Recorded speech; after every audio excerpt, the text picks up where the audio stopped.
Coucou la famille, j'espère que vous allez bien. Aujourd'hui, avant de commencer notre méditation, je veux simplement dire merci.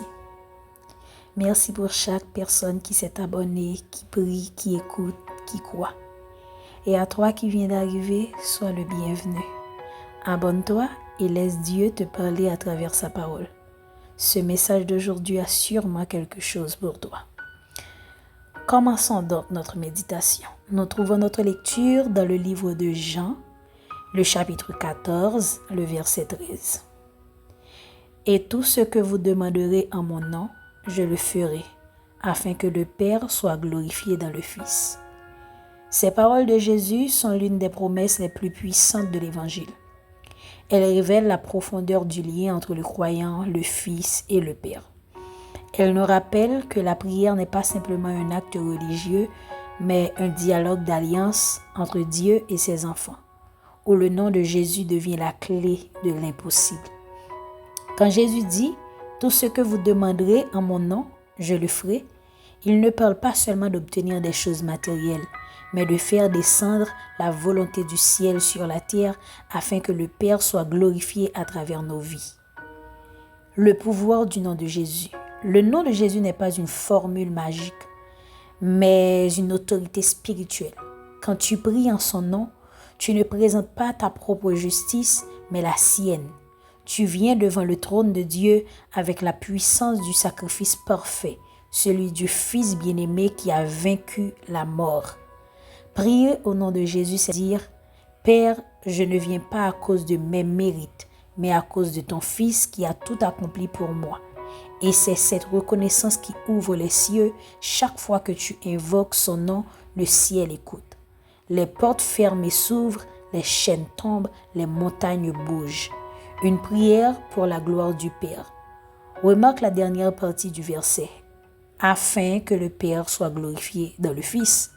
Cela signifie que la finalité de nos prières ne doit pas être seulement notre confort, mais la gloire de Dieu.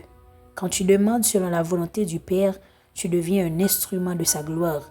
Tu n'es plus un simple demandeur, mais un canal de manifestation divine.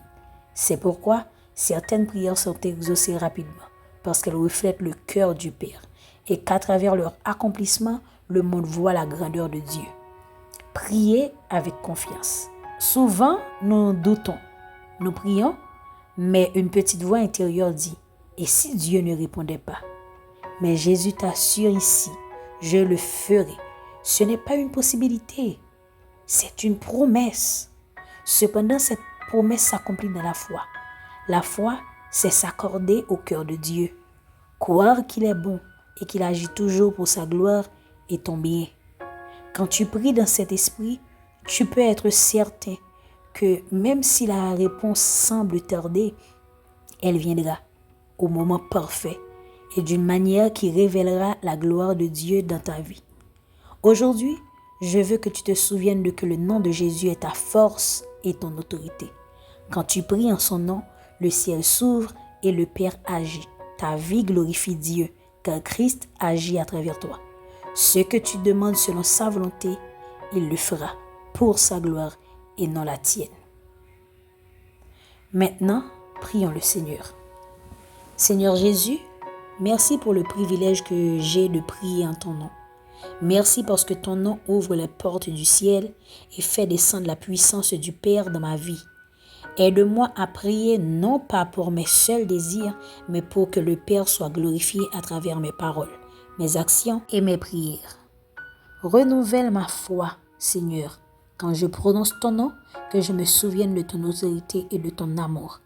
Agis dans ma vie selon ta volonté parfaite et que chaque exaucement soit un témoignage de ta fidélité. Amen.